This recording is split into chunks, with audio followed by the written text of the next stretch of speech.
All right, gang, it says we're recording, so we'll get it rolling. I'm showing it is noon, and it is what, June 3rd. Wow. Let's see, that's 5 months through the year already. And I'm hanging out with the gang down here in Plymouth today. Interesting subject matter because here's what we know, the market. I don't know if the term that we should be using is a quote unquote hot market or not. Here's what I can tell you. We're 25% below the market was in 2020. So the reality is the market has slowed. The number of sales that we're getting has dropped. Yet what we've been seeing all the way through is still increasing values on properties. And above all else, because of the low inventory, even though the interest rates have gone up, there's still the buyers who want or need to buy. So that is the situation that brings up our issue of the buyers and escalation clauses, because escalation clauses, we need to understand these from both sides of a transaction. When we're representing a buyer, I think it's something that makes sense if the buyer has the capability and the willingness. We need to guide them that this is an option to be able to create a much more attractive offer. On the other side of it, however, we have to take a look at it from the listing side. If we receive an escalation clause, is it written in such a way that we're really able to best take care of the seller, to best take care of ourselves and our broker? So let's dive into it. First, here we go. Hit it. Want to let you know, June 17th. This is a definite hot subject. Matter of fact, I had it scheduled at next week, but we moved it to the 17th for availability. But we're getting down and dirty on fair housing. Our co-branch manager in the Clarkson office, Holly Kotwicki, is going to be doing our instruction for that day. It's going to be 1 hour of continuing education. So if you really want to get caught up and you really need to pay attention, I put it as down and dirty because she's going to bring it. There's not going to be any holds barred. Matter of fact, she says, well, I'll tone it down from what I delivered in the Con Ed. I'm going, nope, don't tone it down. Bring it. So make note of that for June 17th. That'll be great for 1 hour of Con Ed is the big key. So let's keep going today. Here's the question. Buyer. Is it a buyer prospect? Or is it a buyer suspect? I think most of you know what I'm talking about. But if you have a buyer, a prospect, or a suspect, and you're going to go out and tour a home with them, what do? What should we be doing in handling this situation? Because it doesn't matter if it's a buyer, somebody who's ready, willing, and able to buy, if it's a prospect, somebody who's got two of the three, or if they just got one of them, but you're going to go out and quote unquote tour a home with them. What are you doing, or what we should be doing? And I think most of us know we got to have the agency disclosure. And that needs to be done in writing prior to the exchange of any confidential information. In writing prior to the exchange of any confidential information, and that's a state law. We also know this. With a settlement with realtors, we have to have an agreement. Now, in our case, we're doing a buyer agency contract.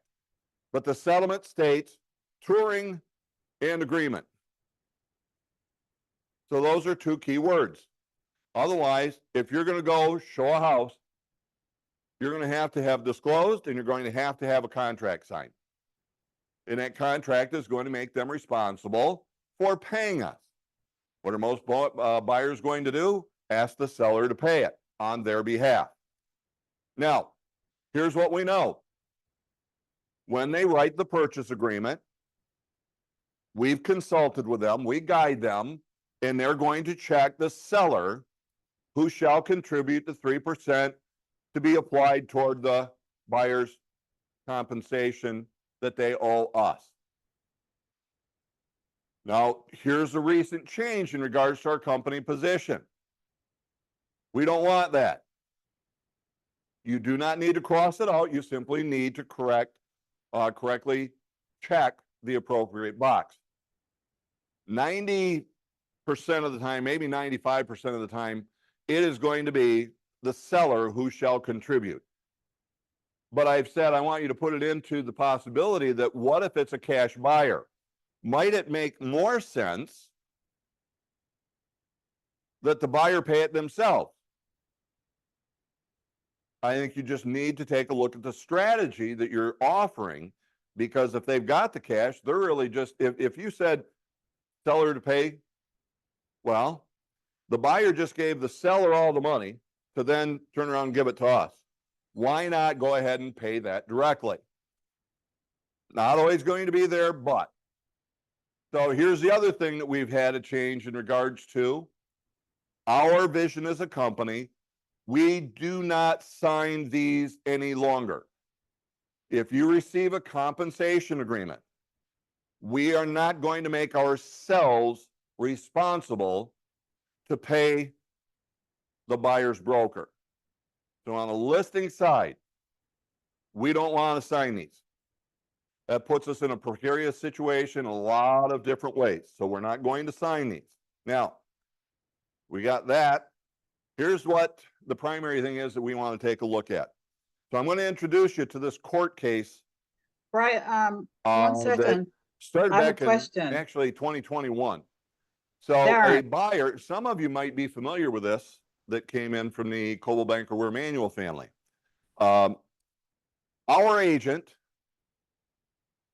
put together a purchase agreement that they would pay $449,000 for a house. Darren, Yes. when you said we do not sign, who's the we?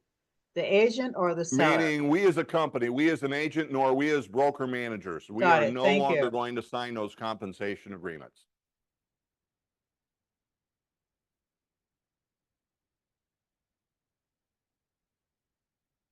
Okay, so here's this court case. Buyer makes an offer, has an escalation clause. I'll cover that in a second. It said that they would pay $449,000 after escalation clause. It did go up to $449,000.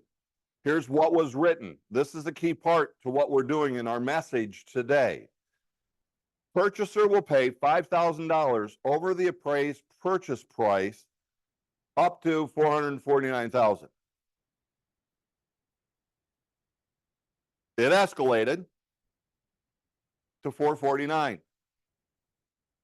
So with those that are with me here in Plymouth and out there, somebody tell me, what does that mean? Jay, you can't play. What does that mean? Interpret that for me, this statement. Anybody? If you got this, if you received this, what does it mean? Can I play? All right, Larry, you can play. It tells me that whatever the appraised value, they will pay $5,000 over the appraised value with a cap not to exceed $449,000. So if it appraised for $450,000, how much would the buyer pay? Nothing. So they would pay the $449,000. What if it appraised for, say, $430,000? Then they would pay $435,000. Then there's the $435,000, right? Well, let me ask you, what happens if it appraises for $405,000? Because that's what happened in that. Well, then they would pay $410,000. Ah. What if the seller doesn't want to? Well, then he can refuse it. Oh, how many of you think that is true? Just show me hands, or even take yourself and go, hey, just to give yourselves all a little bit of flavors, because this is really, really important for us. Well, the Richardson's agent sends an email stating that the buyer is moving forward with the purchase price to be $410,000. Because that's what we've all interpreted this to mean, right? Well, writes Agent replies with an email stating that won't happen because the seller's not going to sell it for that. And they sought to terminate the agreement. Right? Well, the buyer said, no, that's not the way it's written. You have to sell it to me for $410,000. So they filed suit for breach of contract because the seller wasn't going to sell it to them for $410,000. Thus, we have this court case. And listen, I'm not going to go into all of the details of this case because there was back and forth and countersuits and things of this nature. But what do you think the court decided? Oh, I'll have to retract what I said. I think they ruled in favor of the buyer. I have one ruling in favor of the buyer. There's Martha saying in favor of the buyer. I think Martha's heard this Seller. before. Seller. Jason's bold enough to go in the opposite direction. Alice? Seller. Seller. Oh, wow. Hey, guys, just take a look at what we've got here and what's flashing up in the chat session. What you're seeing is, we don't know. We're split, which is what I was hoping I would get. Okay? I would hope that with this, you're seeing the problem.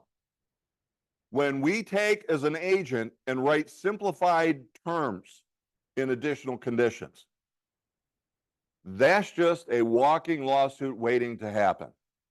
And we hope that everybody was on the same page. Obviously, in this court case, we weren't all on the same page. So here's what the ruling came out. According to the terms of the purchase agreement, because the appraisal came in at $449,000, Richardson was to pay $405,000 plus the $5,000 for a total purchase price of $410,000. Wright refused to honor those terms of the purchase agreement by refusing to sell for the $410,000. Paragraph 30 of this particular purchase agreement stated that in the event of default by the seller, the buyer may, at the buyer's option, elect to specifically enforce the terms herein and be entitled to a refund of the earnest money deposit. Richardson herein pursued option number 1. And this is a term that we can remember. Yes, buyers can sue for the term specific performance. It is exactly what it says. Seller, you are to perform specifically to the terms of the agreement that we've signed. Okay? That's what this buyer elected to do. Now, I want to just, on a slight tangent, I don't want anybody to think that as a buyer, that they're just forfeiting their earnest money deposit and they're good to go. Most purchase agreements don't state that. It may not be just forfeit of the earnest money deposit. Typically, most purchase agreements will say, and or liquidated damages. Could a seller sue for specific performance of a buyer? The answer is yes. Now, buyer's got to be able to perform. So just a tangent, but I don't want everybody to go out and go, oh yeah, all you got to do is forfeit your earnest money deposit, you can walk, buyer. Doesn't work that way. Read the terms of the purchase agreement that they sign. All right? Well, continuing on with the ruling. At the end of the day, the court does find the case, and by the way, most of this is the words of the judge. At the end of the day, the court does find the case is really one of a series of red herring upon red herring upon red herring. Otherwise, you all screwed up. You didn't do your jobs right. Buyer, seller, agents, brokers. We've got the selection of an appraiser. We've got the deposit. We've got the 401k and the plaintiff's financial status. We've got the loan application. I'm not going to state it, but then he goes on to say, but a deal is a deal is a deal. You know where the judge is going. The court's granting it. If this case isn't frivolous, there's no case that would meet the standard for frivolous. This is clear, paragraph 40. Deal is a deal. We've been litigating this case for however many months over something that a 12-year-old could read and understand about an appraisal in the $5,000 provision. It's frivolous. You're entitled to sanctions and costs. So not only did he force the sale, but he's giving them costs on top of it. And I think this is a neat part, and Jay, manager here in Plymouth, he and I were talking prior to this, and I think a big key is to this. It almost took a 12-year-old to understand the simplicity of that clause as it was written. See, we've got to make sure we don't go with, oh, I know what they intend. I believe I know what they mean by that clause. And rather go with, I know what it means. It is not open for interpretation. Y'all know me. I believe in the KISS principle. For those who've not been with me, KISS, what is it? Keep it simple. Oh, salesperson. Yeah, you guys heard the other one. Keep it simple, salespeople. But there's certain things that can't be written simply. And you need to recognize what those are. An escalation clause is clearly one of those. Because you've got to be able to come across what are all the what if. And in this case, what if it doesn't appraise? The clause as it was written didn't address that. So the court ordered the sale of $410,000 as well as costs and attorney fees. How much more did it cost this seller in their own attorney fees? Plus what they had to pay for the buyer. So look, some sellers are going to be really hard-nosed. And I believe some agents would have just looked at that paragraph and thought, no, this is what it means. And argued right straight to the courts that this is what that means. But when you get down to it, it didn't say that. We shouldn't leave it open for interpretation. So what's the lesson from today then? What do you guys think? What do we take away from this? What was it, George? You can't be Don't get into more real estate. clear when you're writing these escalations. Say it again, Jason. You can't be more clear. You have to be completely clear, like a child could understand it even. Exactly. Yeah. As a matter of fact, let me simplify it for what I saw. Don't write your own clauses for something that needs to be very detailed, so that all the parties can understand it, that there's no room for interpretation left open on it. Therefore, we need to use the pre-written addendums or clauses. Now, I think I'm introducing to you today, and we should be able to show you. Whether you're still using Remind, Transaction Desk, what is DocuSign, I think it's called, or SkySlope. There are loads of clauses that all it is you open up the addendum, click on Add Clause, and pick the one that you want. So there's a number of these out there. So for those that are newer to our company, we haven't got 50 addendums that you got to go try to find. Rather, we've got the basic addendums we want you to use, and they'll be in the Coldwell Banker Library or the Century 21 Library. But we have a whole lot of it, we'll call them clauses, that will go on to the amendment addendum.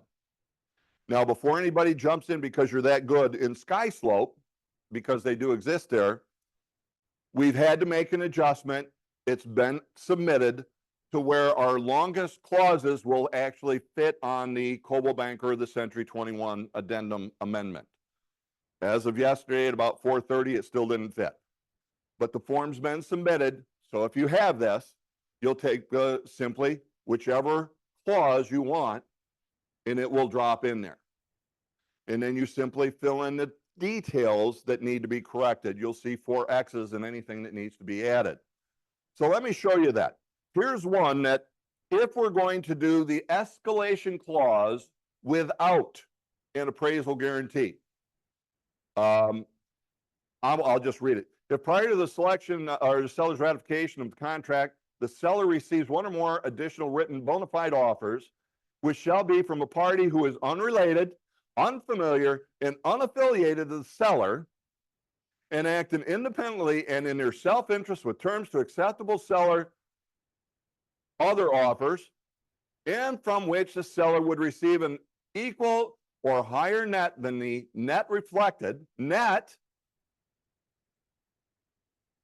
then the contract price shall automatically increase by above any other offers net to seller, not to exceed a maximum of, you'd simply fill in the appropriate blanks that work for the buyer.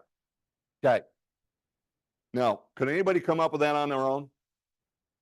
Because I know when I put this together, I didn't do it on my own. And yet, I think you're going, oh my God, I didn't think of that. Compared to what we just went through with this court case.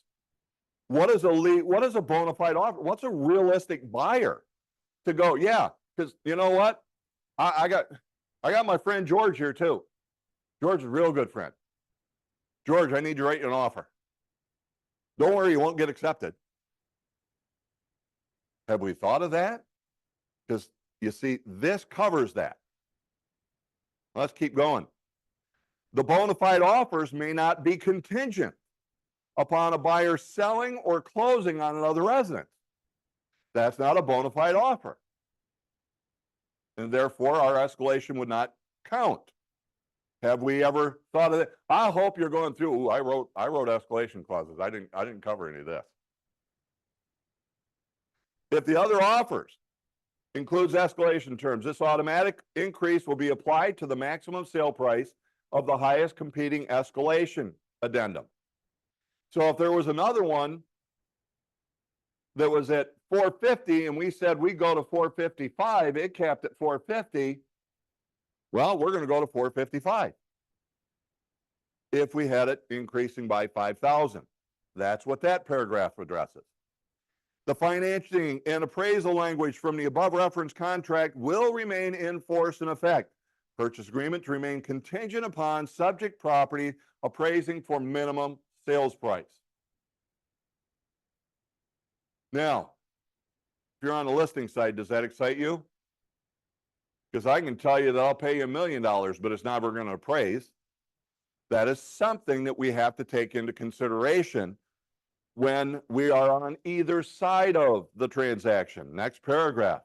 The seller will provide a copy of the other offer with the higher net price. And again, we're dealing with a net with this escalation addendum. Any change to the sales price under this addendum will be effective and binding upon the seller and purchaser when the seller has ratified the contract in this amendment at the above escalated sales price. So you can't just tell me, you got to show me. You show me what I'm beating.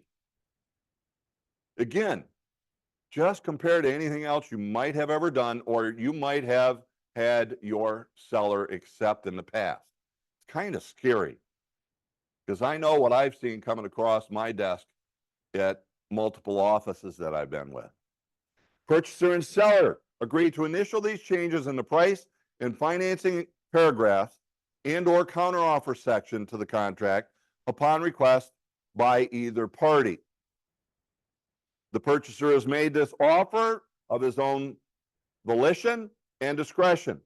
Purchaser and seller agree to hold agents and their prospective brokers harmless with regard to the sale price negotiation. Otherwise, we've guided you. We told you the ins and the outs, but you're doing this on your own volition. Don't blame us, leave us alone. But what if I have the appraisal guarantee? Well, that paragraph's the same, as is that. Same. Here's the difference. If the lender's appraisal is less than the agreed sales price, the purchaser agrees to proceed to settlement and pay up to blank dollars difference from the amount of the lender's appraisal in cash. If settlement does not occur due to the purchaser's failure to comply with the terms of this paragraph, the purchaser shall be in default and shall forfeit their earnest money deposit. In the event that the appraised value of the property is performed by a licensed third-party appraiser less than the purchase price minus the shortfall, purchaser and seller understand and agree seller is under no obligation to consider reducing the agreed upon sale price. Would that have made a difference in the lawsuit? Because it's just been addressed. If the parties do not mutually agree to alter the terms of the purchase agreement in writing within 48 hours, we're even putting a time limit into how long they can go, of the seller receiving a copy of the said appraisal, otherwise, can't just tell them it was short, you got to show them, the purchase agreement shall be deemed terminated and no longer valid or enforceable.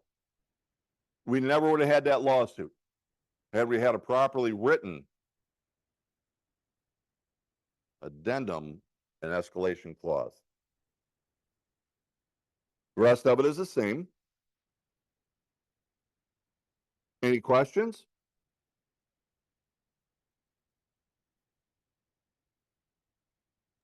Darwin, are you saying that all this is going to fit in the addendum? It currently, I can tell you, it definitely fits in Remine. For how much longer we're going to have that. Sky Slope, we've submitted the amendment, the addendum, to have more spaces to allow it to hit the full number of characters that we needed to fit all of our larger clauses. So it's probably not there yet today, Larry, but it will be there. Just depends on how long it takes Sky Slope to enlarge, giving us more characters. Okay, thank you. I have You a bet. question. Hello? You go, Alice. What Go. do you consider the net price? So what you're saying is we've left it open for interpretation? Yes, yes. So the net, it would be the net. Otherwise, the expenses that are part of it. So the key part being if we have, say, $300,000 house and the buyer's asking for 3% concessions, Right. that would be the Commission? difference. On the other hand, let's address this elephant in the room because we now have to negotiate our compensation as part of the purchase agreement. You might be leading toward that. That also would be the net, because if I had my 3% and you did one at 2.5%, that's in favor of the seller if it's the same price. So we're about truly looking at the net. what about title commitment and those That's going to be fees? that's going to be the same. Net? Yep. No, but your title cost is regulated by the state of Michigan. Yes, I know, but are they gonna be deducted as part of the net price? It will end up the same regardless, Okay, because they're regulated by the state of Michigan, so it would be the same price regardless. Okay, good question. Good question. thank you. What else we got, guys? There's still 50 of us out there logged in, plus all of those in the offices. What other questions might you have? Well, what about Question. proof of funds?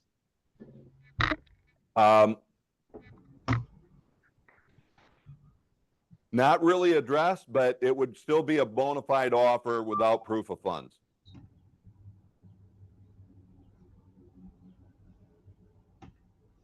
Others? Yeah, my question. So suppose you didn't put the word net in there. Is that going to be a problem? If you left net out, Yeah.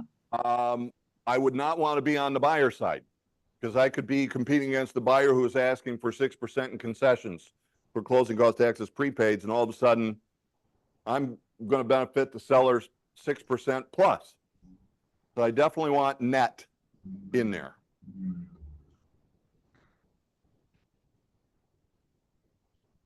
Sorry if you see me looking down like this. I'm looking at you guys in the gallery on a second computer.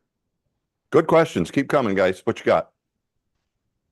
We've received a escalation clause, appraisal guarantee from another company. We represent the seller, and the escalation portion of things looks great.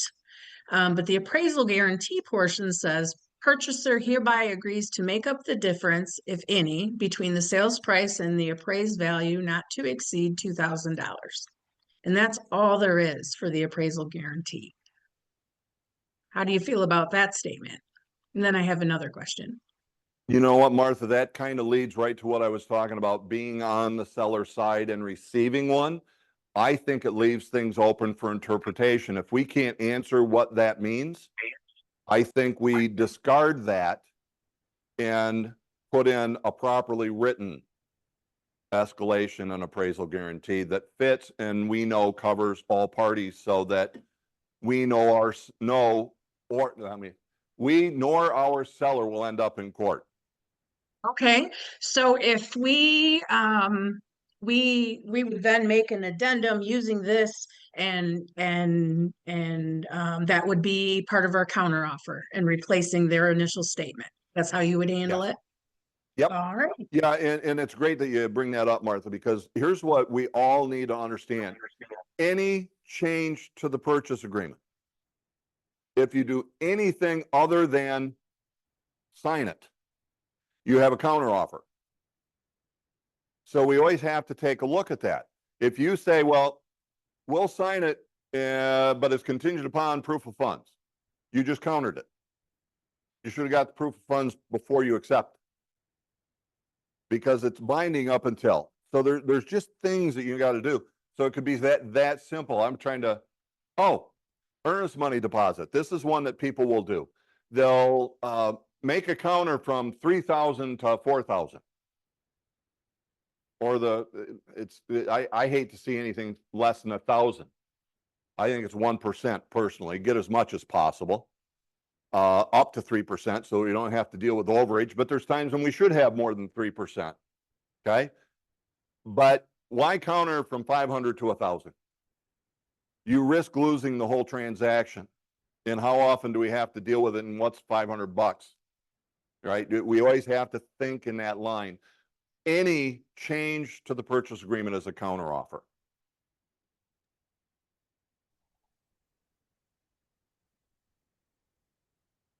All set there, Martha? Yep, Barb has a question too. All right, Darwin, can you hear me? I gotcha.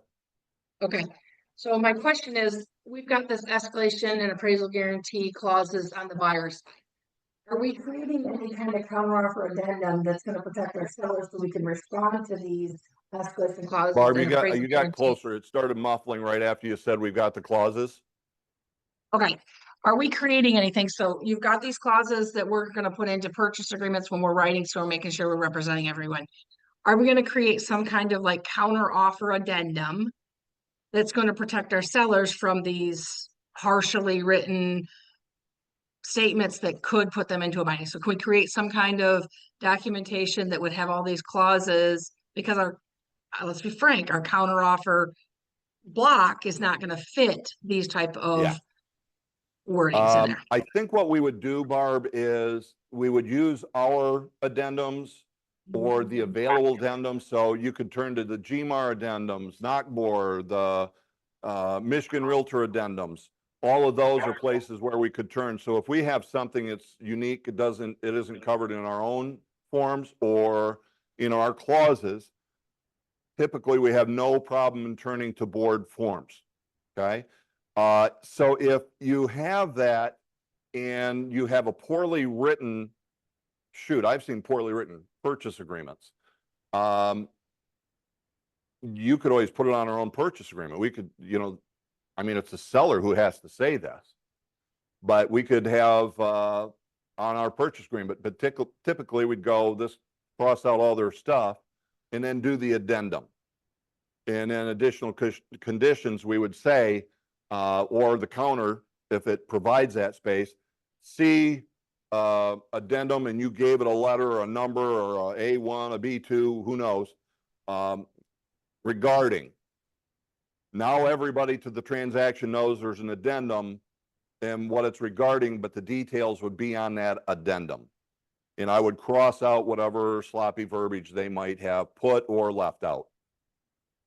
So all of these clauses that you have on your screen right now are going to be individual pieces that we can pull into an addendum regardless if we're representing buyer or seller. Correct. Okay. Off topic, because you mentioned Sky Slope.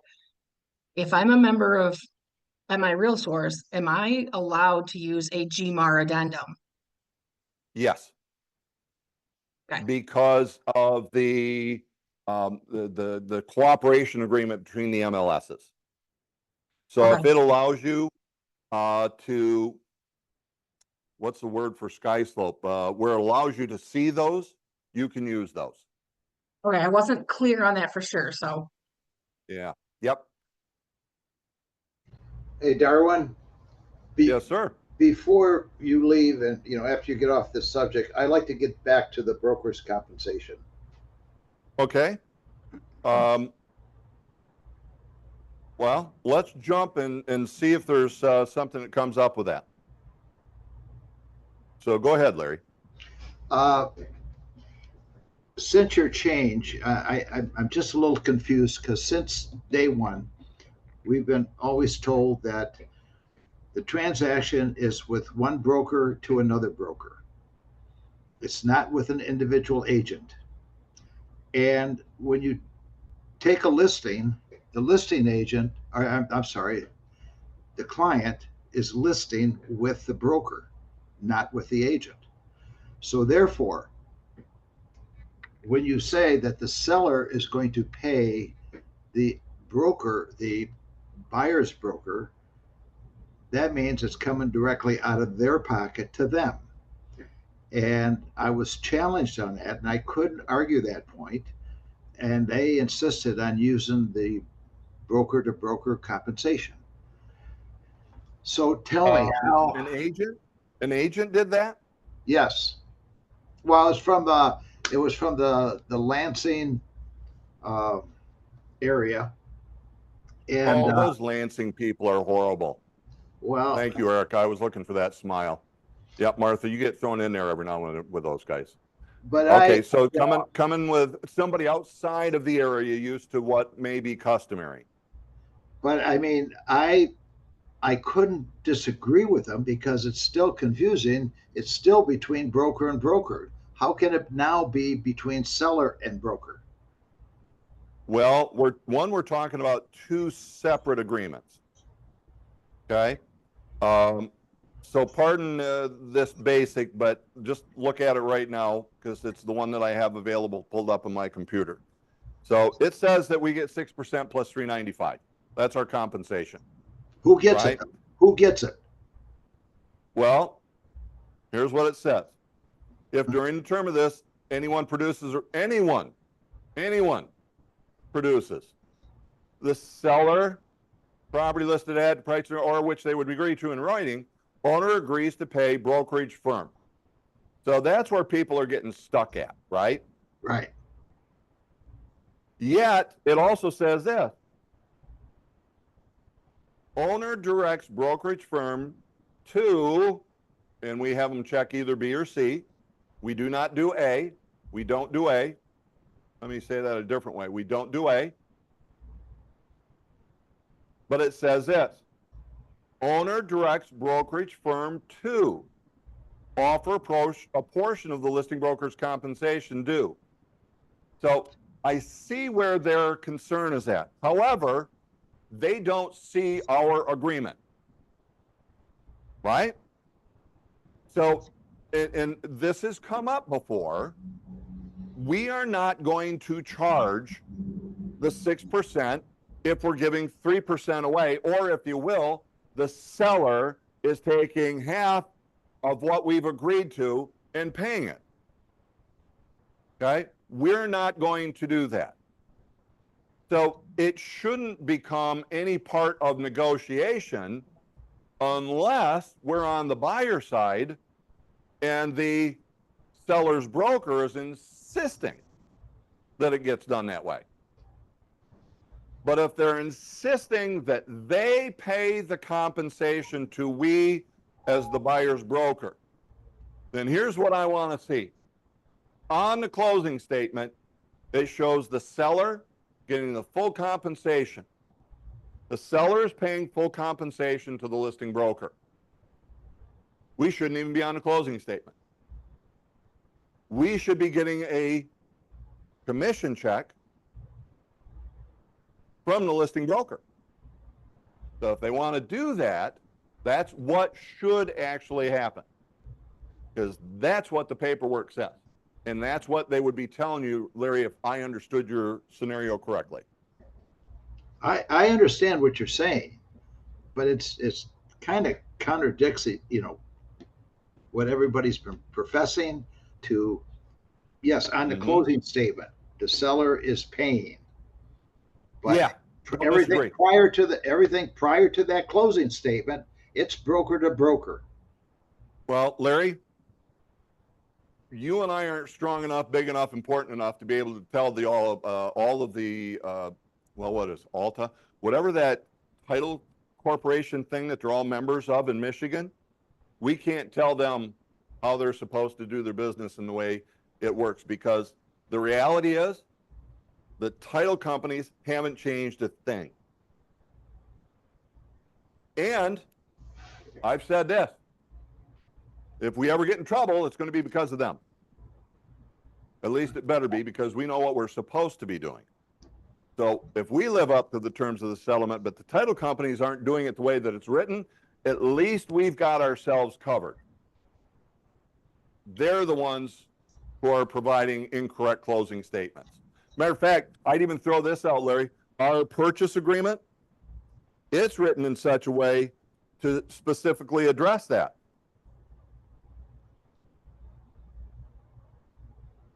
Do I have a purchase agreement? Yeah, right here. Ignore it because it's going to look slightly different, but the bottom line is the same thing.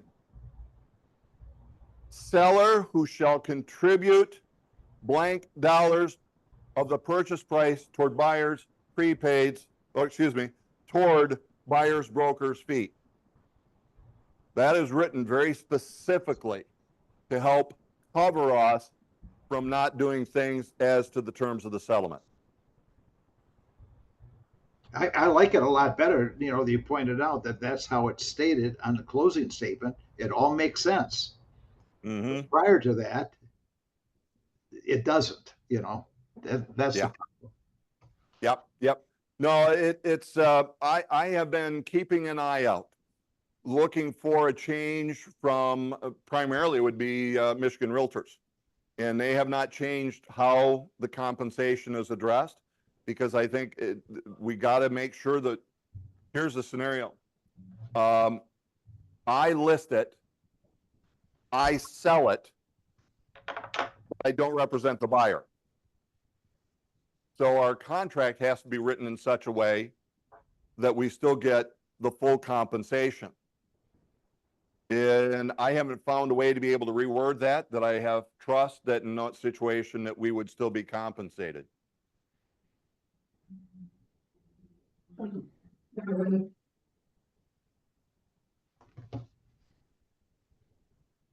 Anybody else? Yeah, Darwin, did you hear me? No, I didn't catch it, boss. Okay, so I know you just said you didn't find a good way to write that, but our listing, if we're saying we're not signing compensation agreements, our listing contract counters that by saying shared compensation with brokers, listing broker will offer a portion of listings compensation. So are we going to work on our listing contract to match what we're see how you got practicing? that. And this is good stuff, guys. I get a little nervous and my pits get a little sweaty when you guys challenge me like this. And believe me, what you're seeing some potential future changes to contracts with what I'm displaying to you right now. But let me pull that one back up in front, because it's through you guys that we're realizing where we might have opportunities to improve some of our documents, purchase agreement, that's, whoops. So like under 4, where it says seller agrees to pay brokerage fee, say 6%. I wonder if there shouldn't be some kind of wording in there that says if they procure a buyer within Coldwell Banker Well, yeah, Professional. and this is where it's anyone. Well, I get that, but then under 5, Anyone it should produces. share, yep, under 5, it says shared compensation. It's So like, the key, I think I would separate it this way. Remember, this is our agreement, it's within our company. And here's what we know. It's similar to what we know we cannot do with a buyer, which is if I sign the buyer up for 3%, how much can I collect? 3%. I went in and looked at how can I take that verbiage and make it the same as it is on the listing as it is with the buyer. Haven't found a way to be able to word that because there's unique circumstances. So here's, again, this is what we just have to accept. We're not going to charge 6% if we've been directed to share 3% of it. So if the seller, through their direction, said, share that, we're not going to keep 6%. Has anybody done that? Because it happens all the time. Matter of fact, we typically have more sales where we just keep our 3%. We keep whatever we said we were going to keep. So if if we charged 5 and we were going to give away 2.5, but in the end they only had a 2%, are we still going to keep the 3? No, we're going to keep 2.5. The seller accepted that because they wanted that break. We don't keep more than what we really, and gosh, just a shame that I'm going to say this, but intend to keep.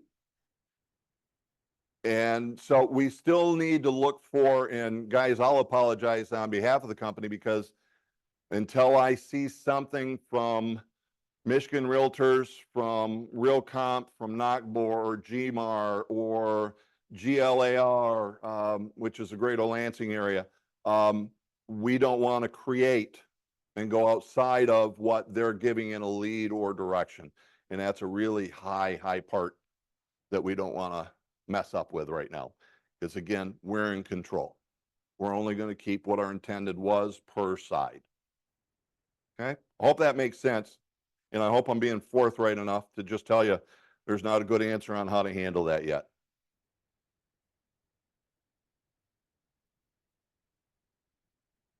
What else you got, guys? Anything? Darwin, where did you say we could find these escalation addendums? So Sky Slope, the way it works, let me see if Sky Slope still has me signed in. It would, wouldn't it? All right. Well, we'll make it work. So here's what you're going to do. However you get to Sky Slope, if it's RealComp, I can get into it directly this way.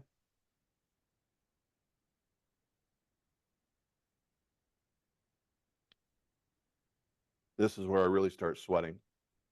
Because I'm going to make it look like I actually know what I'm doing. Tell you the Sorry, truth. put down the spot. No, that's here. all right. Emily and I just looked at how this Well, worked right I'm not before finding we it. I was just gonna say, Double check. Darwin, let me know if you You need some got it? You help. can share? You want me to share? Yeah, go ahead. If you got it there still, boss, let's do it. Nothing like Johnny on the spot, Darwin. I love it. I like the Hold- backup. Hold on one second. Let me just log into SkySlope so that I can show you guys on how to access it. 1 second. I might already be there. Let's see who gets it first. Am I still sharing, guys? Can you see this? I'm not sharing.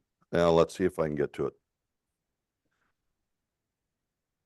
All right, so I think I've got it, boss. Let me get it back up where I can share. There we go. We should be seeing that now. There we go. Yep. And so here it is. You got the addendum. Let me go back. So I have a package. and everybody's familiar with once you created it, you got all your forms in it. I Mhm. need my addendum in this, so I simply check it. And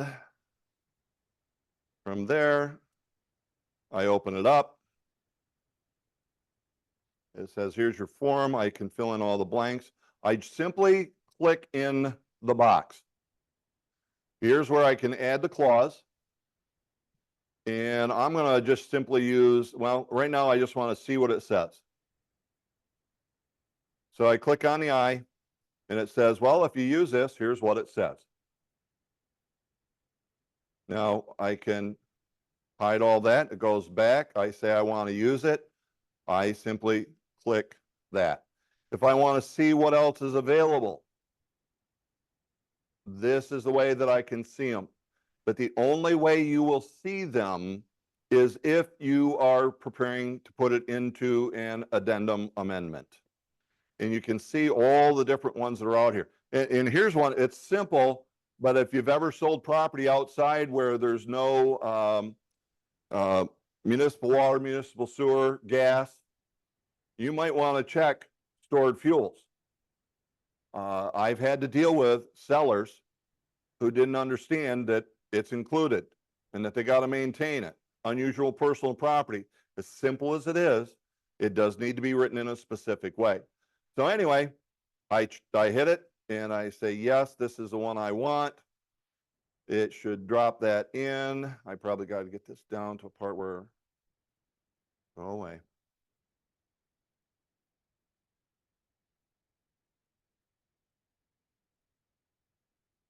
Anyway, I guess. Save, did I get it in there? You just have to check the box, Darwin. I missed it. Now I Yeah. got more on my, from the screen share. Let me try it again. There you go. And check. Yeah. And then if you, And do I got to go back?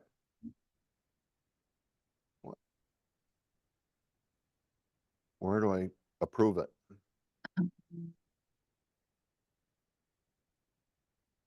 Yeah, I got this problem. I got stuff in the bottom that I can't get rid of.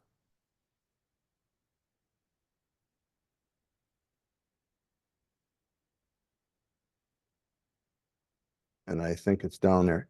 Anyway, guys, what it would do is it'd come in here, it would drop it. You'd simply push save and it will throw it right into the addendum.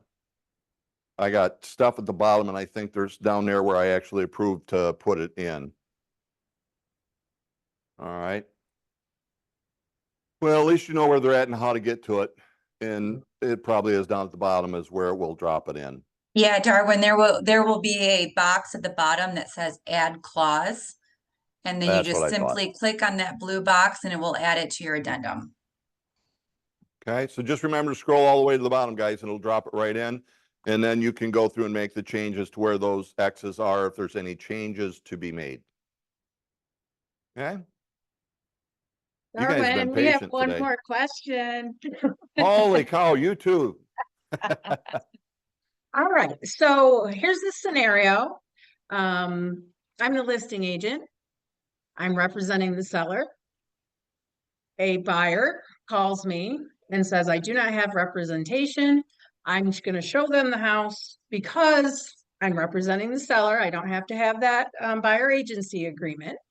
And they decide that they want to write an offer. So I'm still representing the seller.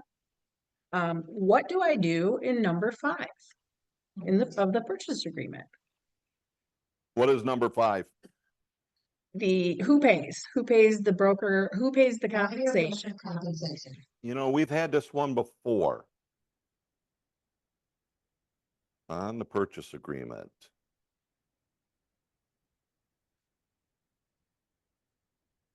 And I'm not going to show them because I would confuse them.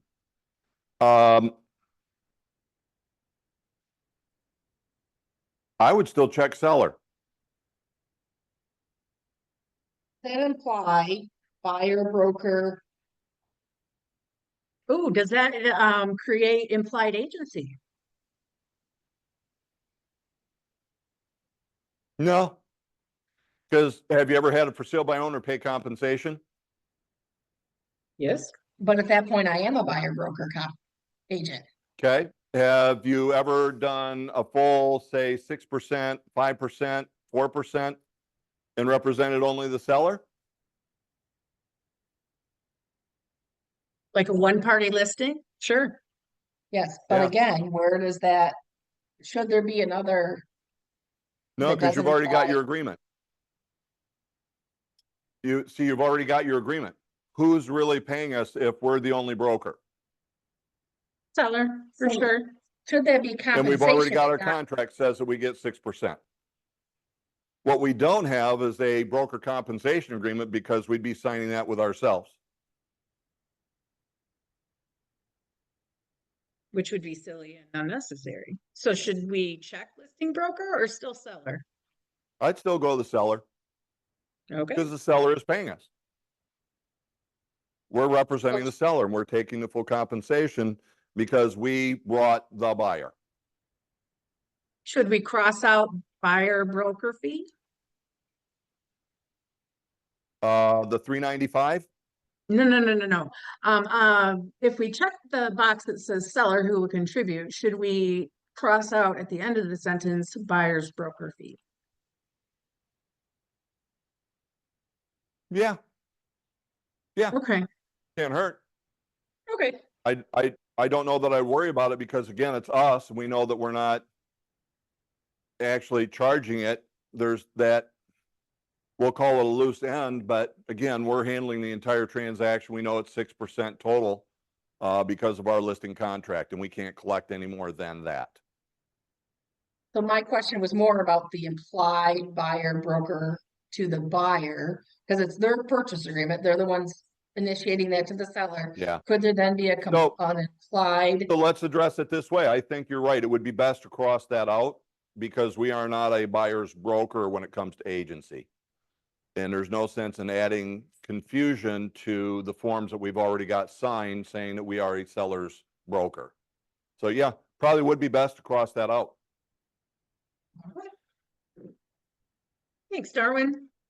Yeah.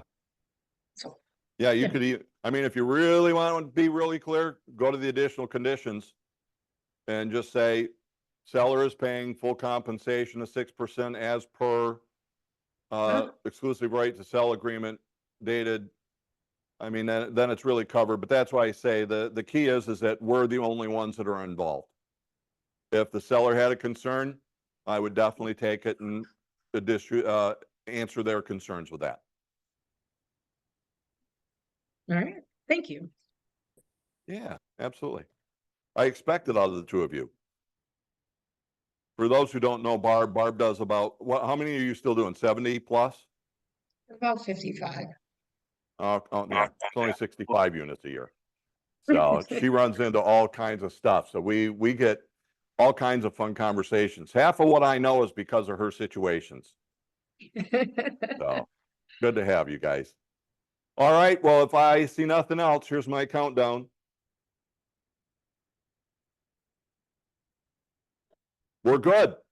So gang, I'm going to be up in Fenton next week. I do not have a hard topic yet. We've been talking and we might be looking at the aspect of how can a couple of things. Well, one is how do we actually make the best offers when we're representing a buyer? But the other that we've been talking about, and maybe it'll be a combination and you guys are going to have to contribute. What can we do to help get sellers off the rock or out from under the rock? Right? So that's what we're looking at, potential for next week. We have that. I might be reaching out. You guys got to just participate next week and we're going to have a great group discussion with that. So gang, that's another Hot Topic Tuesday. Thanks for joining me. I appreciate all of you. Keep bringing the topics to me. I'm not in the field as much as you guys are, and I'm not in the office as much as you guys are. I need to know what's going on to be able to bring you the best stuff. So have a great week. We'll see you next Tuesday. Bye.